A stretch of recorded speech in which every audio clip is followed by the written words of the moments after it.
मित्रों, आज भी जब शास्त्रों में लिखित किसी आज्ञाकारी पुत्र का वर्णन होता है तो सभी के मुख पर श्रवण कुमार का नाम अवश्य आता है। यह कहानी त्रेता युग की है। उस समय श्रवण कुमार नाम का एक बालक था। उसके माता पिता अंधे थे और उन्होंने श्रवण कुमार को कई मुसीबतों का सामना करते हुए पाला था। श्रवण कुमार बचपन से ही अपने माता पिता का बहुत आदर करता था। जैसे जैसे श्रवण बड़ा होता गया, उसने घर की जिम्मेदारी अपने कंधों पर ले ली। वे रोजाना सुबह उठकर सबसे पहले अपने माता पिता को स्नान कराने के लिए तालाब से पानी भरकर लाता था। इसके बाद वह तुरंत जंगल की ओर लकड़ियां बीनने जाता।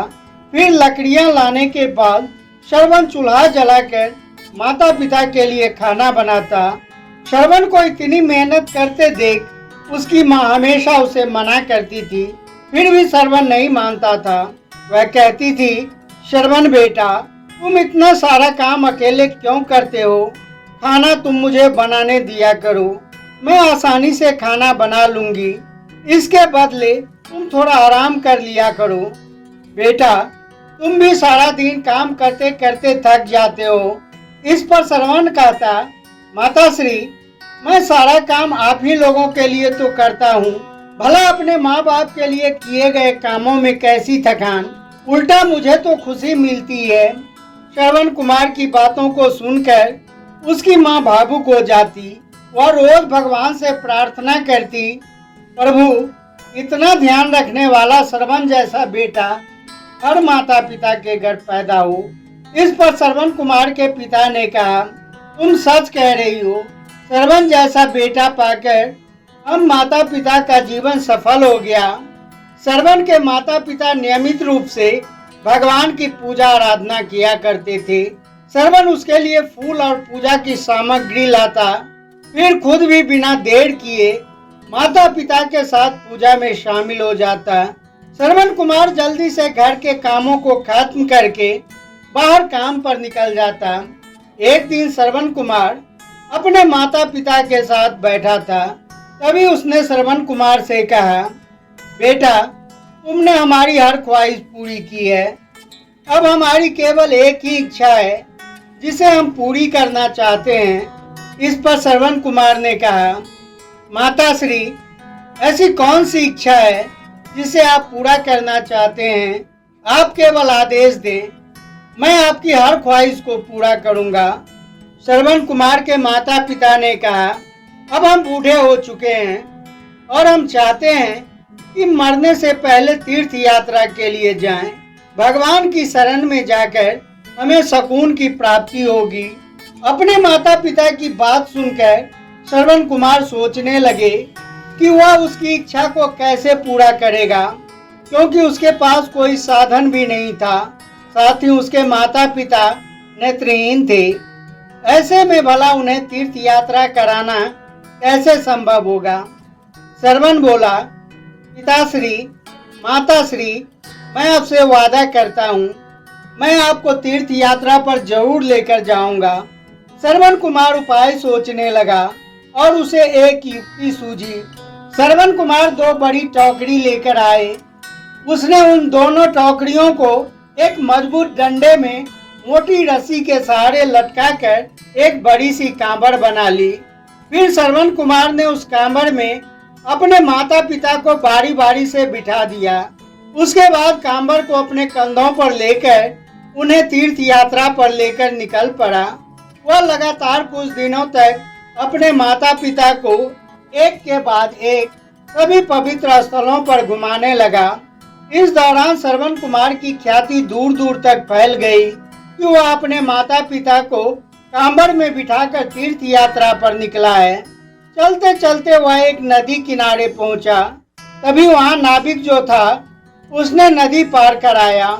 जब श्रवण कुमार ने उस नाविक को कुछ देना चाहा तो उस नाविक ने हाथ जोड़कर कहने लगा, मैं आपसे नाव में बैठने का मूल्य नहीं ले सकता। आप तो बहुत पवित्र आत्मा हैं, मुझे आपके बारे में पता है, आप श्रवण कुमार हैं। इस पर श्रवण कुमार ने कहा, और आप कुछ तो ले लीजिए। एक काम करता हूँ, हमारे पास थोड़ा सा सत्तू है, माँ लाओ, वह मैं इन्हीं को दे देता हूँ। इस पर नाविक ने कहा, भैया जी, यह सत्तू आपको राह में काम आएगी। आपके चरणों की धूल मेरी नाव पर पड़ गई, मेरे लिए वह किसी धन राशि से कम नहीं। अब मुझे आज्ञा दीजिए। और यहाँ से अयोध्या नगरी की शुरुआत होती है। यहाँ के राजा दशरथ बहुत ही दयालु हैं। उन्होंने तीर्थ यात्रियों के लिए जगह जगह कुटिया बनाकर विश्राम की व्यवस्था की है। आप चलते चलते थक चुके होंगे, आप अपने माता पिता के साथ विश्राम कर सकते हैं। राजा दशरथ के राज्य में प्रजा बहुत सुखी है। यहाँ आपको किसी बात की कमी नहीं होगी। इस पर श्रवण कुमार के पिता ने कहा कि राजा दशरथ की ख्याति तो दूर दूर तक फैली सुनी थी। आज इस अयोध्या नगरी में हमारे चरण पड़ गए। तब श्रवण कुमार ने कहा, चलिए पिताश्री, माताश्री, सामने विश्राम के लिए कुटिया नजर आ रही है, हम वहीं चलते हैं। कुटिया पर पहुंचकर श्रवण कुमार अपने माता पिता को अयोध्या नगरी के पास बनी कुटिया में विश्राम करने के लिए कहते हैं। तब उनके माता पिता कहते हैं, बेटा, हम देख नहीं सकते, लेकिन कभी भी हमें इस बात का दुख नहीं हुआ। बेटा, तुम हमारे लिए हमारी आंखें हो।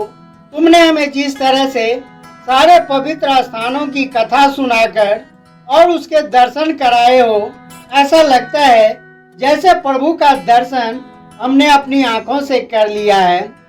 तभी श्रवण के माता पिता बोलते हैं, बेटा श्रवण, बहुत प्यास लगी है, तुम जाकर पीने के लिए थोड़ा सा जल ले आओ। ठीक है माताश्री, मैं अभी जल लेकर आता हूँ। श्रवण कुमार जल लेने के लिए हाथ में लोटा लेकर नदी की ओर जाता है। उधर राजा दशरथ शिकार पर निकले थे। वह हिरण के पीछे पीछे अपना घोड़ा दौड़ा रहे थे। हिरण उसकी आंखों से ओझल हो रहा था। नदी पर श्रवण कुमार अपने लोटा को धोकर जल भरने लगा। उधर पानी में हलचल की आवाज सुनकर राजा दशरथ को लगा कि कोई जानवर पानी पीने के लिए आया है। उन्होंने बिना देखे केवल ध्वनि सुनकर ही अपना तीर चला दिया। राजा दशरथ को शब्द भेदी बाण चलाने की विद्या का ज्ञान था। दुर्भाग्य से वह तीर श्रवण कुमार की छाती में लग गया। तीर लगते ही श्रवण कुमार चीख पड़ा, पिताश्री, माताश्री, मैंने क्या पाप किया था? मैंने किसी को क्या हानि पहुंचाई थी जो यह तीर मेरे हृदय में लग गई? किसी मनुष्य की आवाज सुनकर राजा दशरथ भी सोचने लगे, हे ईश्वर, मैंने यह क्या भूल कर दी? यह मुझसे कैसा अनर्थ हो गया? मैं किसी पशु के भूल में किसी मनुष्य का निशाना लगा दिया। तब राजा दशरथ श्रवण कुमार के पास पहुंचते हैं और कहने लगे कि मैंने यह क्या पाप कर दिया? मुझसे यह कैसी भूल हो गई? मुझे माफ कर दो। मुझे बिल्कुल नहीं पता था कि यहाँ पर कोई मनुष्य होगा। मैंने तो पशु समझकर अपना बाण चला दिया। मैं इस गलती के पश्चाताप के लिए क्या करूं कि तुम मुझे माफ कर दोगे? अब श्रवण कुमार कराहते हुए कहता है कि आप कौन हैं? मैंने आपको पहचाना नहीं। तब राजा दशरथ कहते हैं, मैं अयोध्या का राजा दशरथ हूँ। हे युवक, मुझे क्षमा कर दो। फिर श्रवण कुमार कहता है, राजा दशरथ, श्रवण कुमार का प्रणाम स्वीकार कीजिए और मेरी अंतिम इच्छा है कि आप मुझ पर इतनी कृपा कीजिए कि यहाँ से थोड़ी दूर पर मेरे माता पिता कुटिया में बैठे हैं। उन्हें बहुत प्यास लगी है। आप उन तक यह जल पहुँचा दीजिए और मेरे बारे में उन्हें कुछ भी मत बताना। मैं अपने माता पिता को तीर्थ यात्रा पर लेकर निकला था और मैं उनकी अंतिम इच्छा पूरी न कर सका। हो सके तो मेरे माता पिता को किसी कुटिया में रहने का स्थान दे देना। उनका मेरे सिवा इस दुनिया में कोई नहीं है।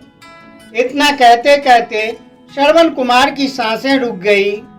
श्रवण कुमार के देहांत से राजा दशरथ शून्य पड़ गए।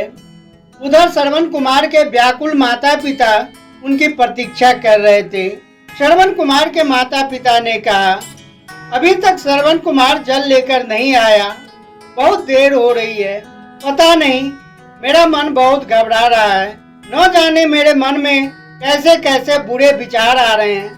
तभी राजा दशरथ श्रवण कुमार के बताए अनुसार उसके माता पिता के पास जल लेकर पहुंचते हैं। राजा दशरथ की आहट को पहचान कर श्रवण के माता पिता बोले, कौन है? तुम कौन हो? और हमारे श्रवण को क्या हुआ? वह क्यों नहीं आया? राजा दशरथ उनके सवालों का जवाब नहीं दे पाए। उन्होंने चुपचाप पानी उसकी तरफ बढ़ा दिया। तभी श्रवण की मां ने चिंतित स्वर में कहा, तुम कौन हो और फिर मेरा बेटा कहाँ है?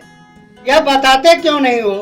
फिर राजा दशरथ ने कहा, मुझे क्षमा कर दीजिए, मैं आपका अपराधी हूँ। मैं अयोध्या नरेश राजा दशरथ हूँ। फिर श्रवण के पिता ने कहा, राजा दशरथ, आप हमारे अपराधी कैसे हो गए? इस पर राजा दशरथ कहने लगे, शिकार करने के लिए मैंने जो तीर चलाया था वह तीर आपके बेटे श्रवण को जा लगा। उन्होंने मुझे आप लोगों के बारे में बताया, इसलिए मैं यह जल लेकर यहाँ आ गया। अब कृपा कर आप यह जल पी लीजिए।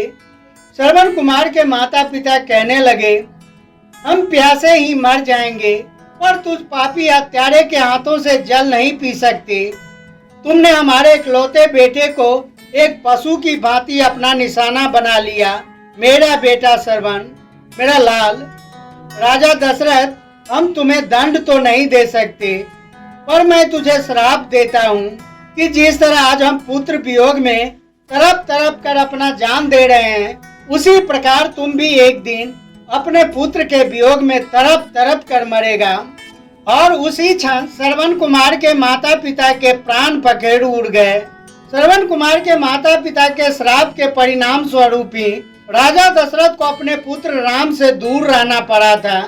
श्रवण के माता पिता के श्राप को पूरा करने के लिए ही राम को 14 वर्षों का वनवास हुआ, जिसका माध्यम राजा दशरथ की पत्नी कैकेयी बनी। श्रवण के पिता की तरह ही राजा दशरथ भी अपने बेटे के वियोग में तड़पने लगे और उन्होंने अपने प्राण भी त्याग दिए। तो मित्रों, यह कहानी आपको कैसी लगी? कृपया अपनी कीमती राय कमेंट बॉक्स में लिखें। साथ ही चैनल को सब्सक्राइब कर दें।